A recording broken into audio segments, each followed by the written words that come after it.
And thank you, Kim, for joining us. This is such an interesting company. It's such an interesting brand, and it's a little different than your basic pizza brand. So I'm not going to waste any time explaining to you how fabulous Kim is. I'm just going to ask her to dive right in and give us a brief introduction of what Papa Murphy's is like and how it fits into the QSR landscape. Thank you, Sarah. Hi, everyone. It's great to be there, here and there today. So thanks for having me.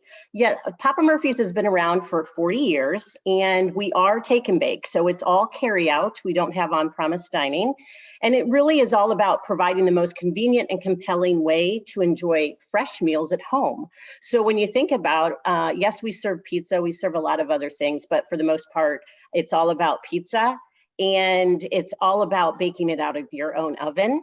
And when people think about that, it's like, that sounds pretty inconvenient, but actually it isn't. When you can have the most freshest product product coming out of your oven, serving piping hot right on your table, that's the best way to serve your food.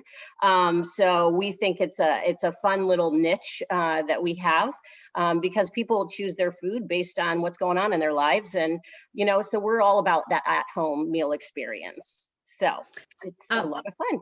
It is great. And you're very well known in your home markets of the Northwest. And I know you're trying to expand. So one of the questions we had for you is how challenging, it's obviously challenging to introduce this new model. Most people order pizza that's already cooked.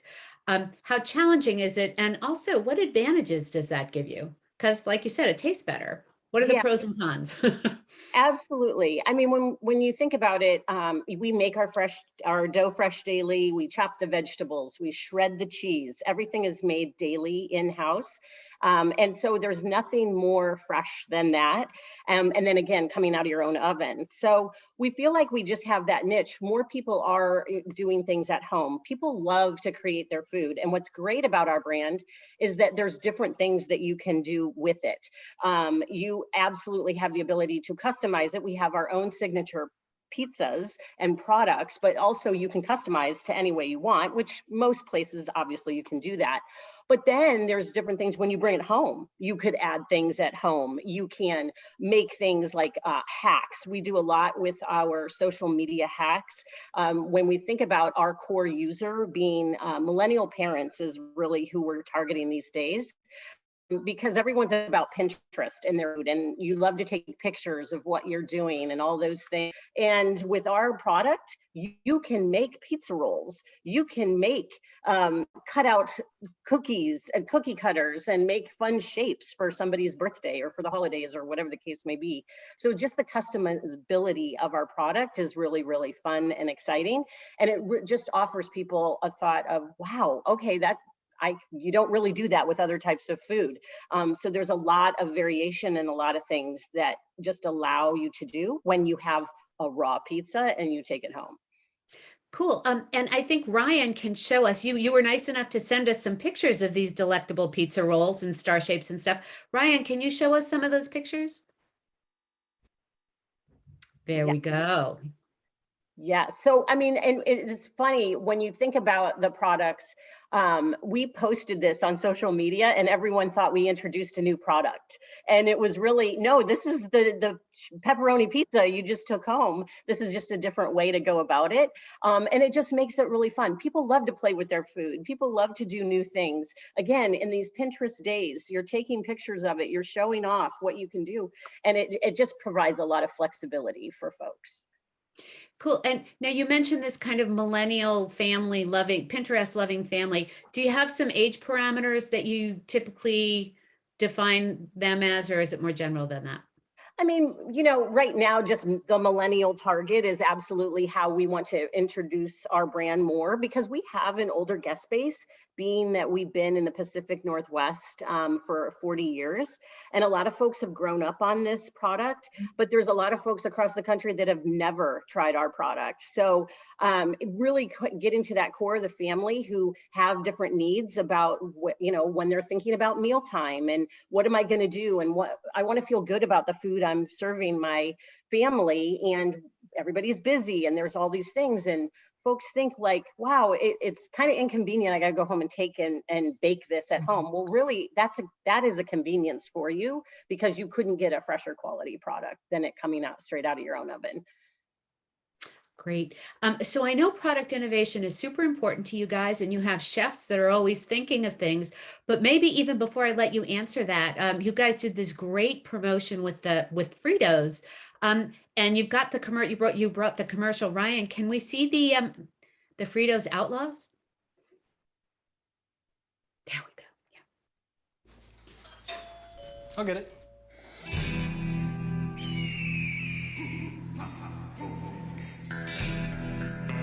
Honey, the Outlaws are here.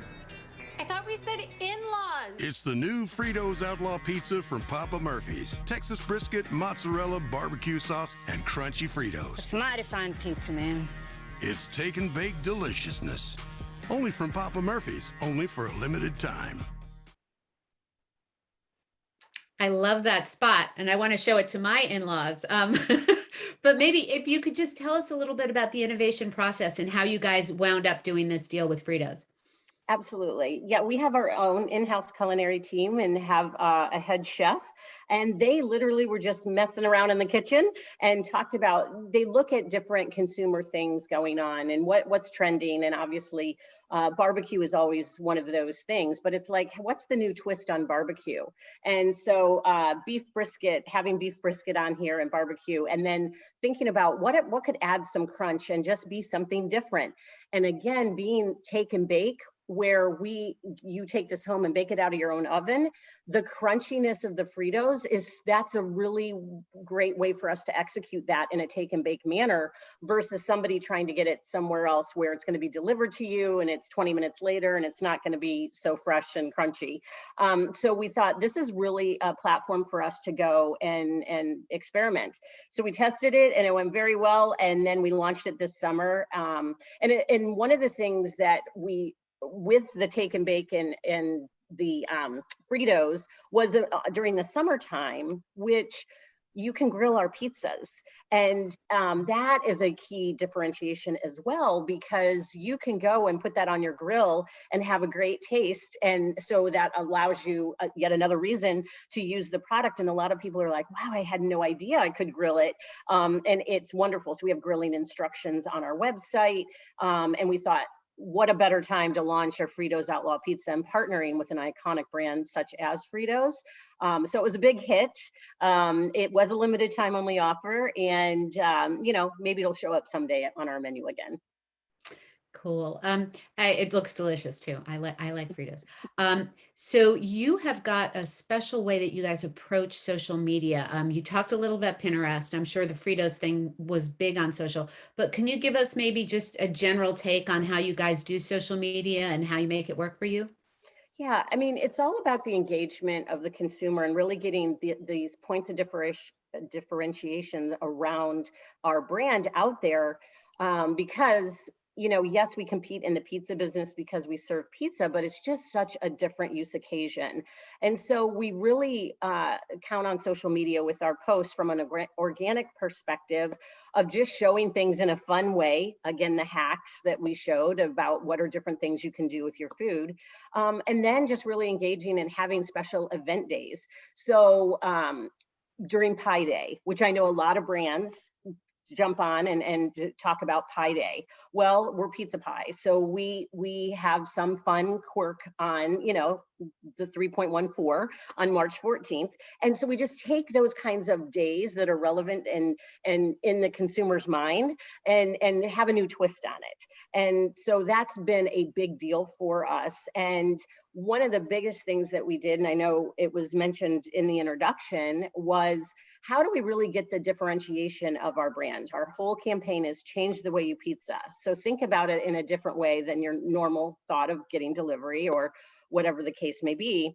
And really the quality cues of our brand, we really wanted to let people understand what that really meant to us because we're so passionate about making it every day. So we said, we need to go search for the oldest frozen pizza out there and have people think about, that might have been in your freezer a long time. Don't you really want the fresh? And what that looks like. And so we launched the America's Search for the Oldest Frozen Pizza contest on Twitter. And the winner was from 1984 in somebody's grandmother's freezer. And it was just a really fun way to engage in a social media way. And the chatter about it was so much fun, about folks going, oh my goodness, I found all kinds of things in my freezer. So it was just really a fun way to really bring our brand out in that way. Secondarily, we did frozen pizza exchanges in a couple different markets where folks would come, and we said, you know, come get a swap. We swapped out your frozen pizza and we gave you a fresh Papa Murphy's pizza, and we donated the frozen to local food banks. But again, just to allow folks, we did sampling and that kind of thing, so that people could understand, wow, fresh is better than frozen. So again, just a different way to get our brand in front of folks. It's a great contest. Tell us how that idea came up. Do you have it? Was it a content strategy driven thing, or did somebody just throw it out there and we said, why don't we try it? Working with our agency, we came up with that, but it was all around how do we talk about our brand in a different way, so that folks understand who we are and why we have this, why they should change the way they pizza. And so the agency, working with our internal brand team, were the ones that came up with the idea. Great. Now you mentioned the Fritos pizza as an LTO, but tell us, so you have a lot of franchisees and you love to do limited time offers, but it's not always easy to work with them. Tell us how LTOs fit in your strategy and how you you work with your franchisee army to make them effective across the whole system. Absolutely. Yeah, so 2 years ago, we started doing LTOs again. And in the past, Papa Murphy's has done them, but not as frequent. And so we started doing them once a quarter. And again, LTOs is all about getting that new news out there. So driving awareness and trial, and really getting people to understand to come try something that maybe they haven't tried before, but you know, having a condensed window to drive some urgency. We started with doing the once a quarter, but now we're actually going to be doing it for less time, so driving even more urgency. So we've condensed that down. You find within a franchise organization, for all those folks sitting out there, sometimes the excitement wanes and you want to keep everybody engaged with it. And we, in our brand, give the owners a lot of flexibility about what they put on media every period or every month. And so if they're not excited about something or they don't quite understand it, they may choose to put a regular pepperoni on the media instead of doing the LTO. So now we're shortening those windows, and they're required to do these limited time only offers to give them the best chance for success. Okay. And I'm realizing I probably should have asked you up top, maybe if you could, to put that in perspective a little bit, you guys are in the midst of some expansion plans. Can you talk a little bit about where you're going and the geographies and how that affects brand awareness where you go? Yeah, so obviously we're pretty well known in the Pacific Northwest and West Coast. We are going across the country. We do have stores. We're in over 30 states. We definitely have stores in the East, but we're growing more that way. And we're trying to expand really across the country. And for folks that don't understand the brand or don't get it, sampling is a big part of what we do. So we are doing some tail baking events across the country right now. We were just at the Dallas Cowboys Stadium when they played the Broncos on Sunday, and had a celebrity chef, Eddie Jackson, with us, Food Network star and former NFL player. And he helped us do grilling hacks there at a tail baking party right outside the stadium. And again, we wanted people to taste our pizza and understand that they could grill it and do all kinds of things. He made the pizza rolls.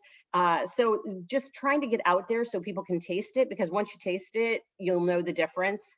And those are the things that will help us generate trial and help us really drive that brand awareness in different cities across the country. But yes, expanding, we just rolled out a new logo. So we're just trying to reinvigorate a 40-year-old brand to bring us into the 21st century. Great. And when you do that, what media are you using? What's your media mix these days to get that kind of Hello, we've been here for 40 years, but we're new too. Right. Oh, it's a really great question. And knowing that we have really different needs across the country because we have high awareness, medium awareness, low awareness, emerging markets, that kind of thing. So it really depends on the market. We work with co-ops and our local owners to determine what is the best and most optimal media plan. And there is a huge mix of, depending on how many stores are in the market and the penetration and how big the budget is, how much they can do with broad reach media, but we're obviously introducing so much more digital into what we do. And experiential is a big deal for us, like these tail baking campaigns, because we want people to try the product and understand and really understand the part about the baking, because we definitely have consumers that come in and when they walk in and go, oh, you don't bake it? I don't get it, so those are the things that we have to get out there in what we're doing. So in our, even in our creative and all the media execution is really ensuring that we're hitting on those points, that it's coming out of your own oven and it's the freshest it can be. Great. Well, along the lines of the experiences you're talking about, so one of the things that happens with the pandemic is that delivery in a way leveled all the brands. It's really hard to differentiate if people aren't coming to you. How have you been, and certainly the take and bake is one differentiation and tail baking is another thing. What are some other ways you're trying to show people how different you are from other pizza? Well, yeah, so obviously, when folks are using delivery, we want to be a part of it. And I know that we had a hard time just convincing owners to do delivery because they're like, oh, our product cannot travel well. And it's like, au contraire. Our product actually, it will be more optimal when it gets to someone's home because it had time to proof in the car on the way from the delivery, because that proofing process is really key to having the freshest pizza that you can have. And obviously making sure we have the proper packaging and all of those kinds of things, but you want to be there because there's a subset of folks that's the only way they're going to get their food is through delivery. We also have our own online delivery option as well. So we want to be in there. And it's just kind of one of those,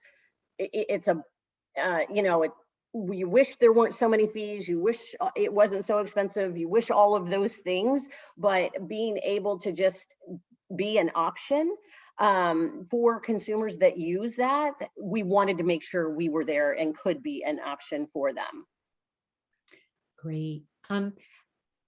We also wanted to talk to you about behavioral changes and how many you think are sticky. I mean, at this point, volumes have been written about how everybody cooked a lot at the beginning and then they cooked less. And families are still families. Everybody still gets hungry at dinner time. What's the emotional relationship people have with dinner? Is it any different? Is it really any different? And how do you think, if there are changes, how do you think they're going to persist going forward? I think people got to reinvigorate the sense of community and the sense of family when all of that happened. And they probably experimented a little more maybe than they had, and they were eating 3 meals a day at home at least. And so then you're just trying to be creative. And we really took advantage of that specifically with some of our messaging to talk about some of the things like bundle deals, and you can add things when you get home and make this the way you want it, and play with your food, because folks were looking to do that when all that was going on. And we also have a mini Murph for kids where we give the dough and then we portion out sauce and cheese and pepperoni so the kiddos can make their own pizza as well. And so folks were looking for things to do, and so we really put messaging around that. We also did a whole campaign for No Kid Hungry.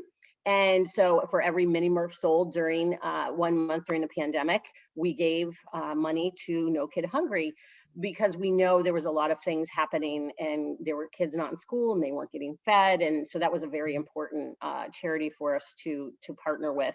But as it relates to today and now, as we're starting to come out of this, and yes, new patterns and behaviors, and maybe everyone was sick of eating pizza after the pandemic.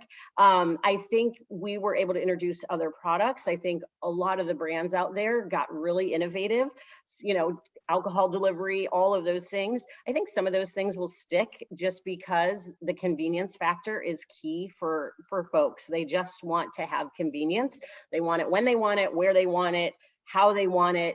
And I don't think any of those things will go away.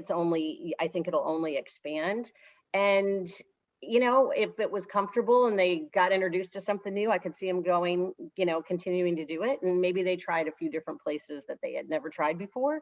So you can just see that happening. And, you know, yes, you always have your favorites and your go-to, but hopefully people tried all kinds of different places and they found another one or two they liked. Yeah.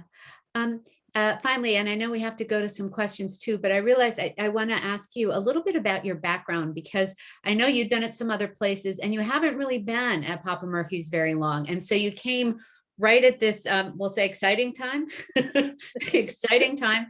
And how has that been, you know, sort of a curse and a blessing in terms of being able to see the organization with outsiders' eyes?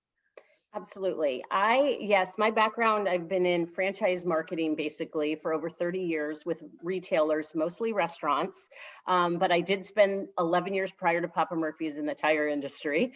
And really, I took things from the restaurant industry to the tire industry and now back to this restaurant, is that, you know, having a full promotional calendar, making sure that you are doing LTOs, that you're driving excitement around your products and to drive trial and awareness. And quite frankly, Papa Murphy's wasn't doing that 2 years ago when I joined the company. And so just being able to get back to that rigor, and also the rigor of testing and trying new products and, you know, introducing things. Maybe they become on your menu long-term, maybe not. They come in and out. And then new products, breakthrough products. We have a whole grab and go section. Everything we do is all about at-home meals. So what else? We have cookie dough and cinnamon wheels and salads and all of that, but we are experimenting and testing some major breakthrough products that folks will hear about next year, that are all about, and that make sense, that Papa Murphy's would be selling, but maybe you didn't think that we're selling that today. So it's kind of exciting times for us to really help us expand in terms of what we do.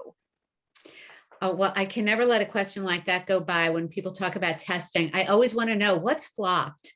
Can you tell us, have there been any, has there been a dill pickle pizza? Has there been something that you thought was going to be great? And what's the matter with you people that you don't like pickles on your pizza? Right. That's a really great question. Since I've been there, I mean, there's been a couple, and it's more so, honestly, less about what the taste is of something, more so about supply chain and us, like the product not selling as quick enough as you would want it to, so that certain ingredients don't last. You know, you're not, you know, getting through how many you should before you start having product waste and that kind of thing. But I'm trying to think of any that they told me about even before I joined the company. I don't have any that are coming to mind. For the most part, the ones we've introduced in the last 2 years have been really successful, and having owners. And if you read some of our social media comments, we introduced the triple pep right before the pandemic. And that was a very successful pizza. And we have taken it off since, and we'll reintroduce it at some point. But that was one that you'll see in social media comments, like, I'm never coming back until you bring back the triple pep. So, and it's funny because you're like, you know, it was 3 different types of pepperoni, but it's the cup and char that really make a difference. And I know there's some of my, the competitors, our friendly competitors out there that have the cup and char all the time. So it was a specialty for us, and it worked really, really well. Oh, that's great. That's great. Well, listen, I think we turn it over at this point to Lisa and Steve, and that they field the questions for us. But thank you very much. Thanks, Yeah, Jen. thank you, Kim. Let's hang on. Let's see if we have questions here in Santa Barbara. They prefer me to ask the questions. I don't know why, but I do. Kim, you had mentioned when I spoke to you earlier about this, what you talked a little bit about to Sarah, which is the accelerating the LTO calendar. And what did you learn about that process? Because you really accelerated considerably. As you said, Papa Murphy really didn't have much of a calendar in place, but you really accelerated it. What did you learn in that process of doing that? Because I think a lot of other brands are ramping that up as well. It's part of the whole idea of ramping up product marketing generally and product development.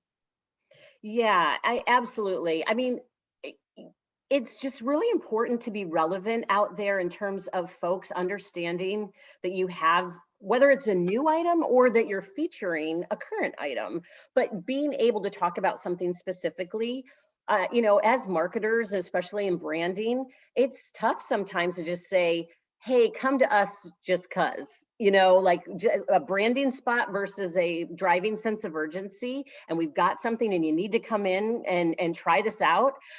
It helps with determining what you might put on your menu long term, if it's really wildly successful, or that you're going to make sure you bring it back every year. Really driving that sense of urgency and understanding what that looks like and having consistency around it. Especially, and again, in a franchise organization, you got to get your owners behind that, and working through marketing committees and those kinds of things. You want them to be excited that you have, that the consumer can count on you, that you're going to be introducing something several times a year. And figuring out that cadence of how many times a year is really crucial. Just determining, is it 4 times a year, 3 times a year, 7 times a year? You got to make sure it works for your brand. There's a lot of intricacies with supply chain and getting people excited and the cost of producing all the materials that you need. But really it's about brand relevance and to drive excitement. So we have done a lot of learning. Like I said earlier, we were doing it for 3 months and it wasn't really giving us the result we wanted. We want to make sure we're condensing those time frames. What cadence did you fall upon, and why? Well, you mentioned a whole bunch of reasons that contribute to making those decisions. Where did you fall, and what were the contributing factors? Well, we are at about, we'll probably do between 6 and 7 weeks, 3 to 4 times a year, instead of 3 months. And again, more of it waning in terms of excitement and getting the crew and the owners, and consistent advertising behind it. If we can put more behind that one specific product rather than talking about that we have an LTO, but then, you know, sometimes the owners want to talk about their favorite pizza. We call them our fan favorites. And then it's like competing messages. So the shorter time frame allows us to be more strategic and focused on what we're putting out there. And so I'm always curious about Pinterest, because personally in my house, I wouldn't eat at night without Pinterest, because that seems to be the source of all the recipes in my house. But Pinterest will always I was fond of saying we're not a social site, we're a bookmarking site. So I'm curious as a marketer what it does. And since your brand is custom made for Pinterest, because it has that whole DIY vibe to it. But what does a Pinterest strategy look like in terms of paid versus organic? How do you actually grow Pinterest audience? Well, it's funny because we're just getting started with it. We identified it as we need to be there because of our brand is just perfect for it. We have been doing, you know, Facebook, Instagram, Twitter, those kinds of things. And we're just determining this, we need to absolutely be a part of it. And it is about, it's paid, it's organic, making sure that we are in there for showing certain things like hacks and giving those really fun ideas, but also, you know, there's all the user generated content out there that people are doing it on their own too. So it's kind of nice. I mean, a lot of the things we do with hacks are from our users, our guests are the ones showing us how they're using it. So that's what we love about this whole change the way you pizza concept, because the guests are really embracing it and they're showing us. But what's driving? I'm sorry, I'm a pain. Everybody here will tell you I'm a real pain in the ass. But specifically, are you using paid media to grow this audience? Are you taking? Yes, we will do paid. But basically, it's a paid program that's really growing this for you. Yeah, it will be paid because again, we're just launching into Pinterest. So it will be paid, but also there is an organic strategy that we have overall with our social. We have both. We do both. So it is making sure that all different digital channels that we have a paid and we have an organic. There's got to be TikTok potential here too. Oh yeah, we just actually launched TikTok. So, and with hiring, we're doing some things around now hiring because we know everyone in the world is, you know, in that situation of trying to get the right crew and the right staff. So that's part of it, but also just starting a TikTok channel as well so that we can play in that because again, nothing more fun about than playing with your food. Kim McBee, Papa Murphy's, that was cool. Thank you so much, Kim and Sarah.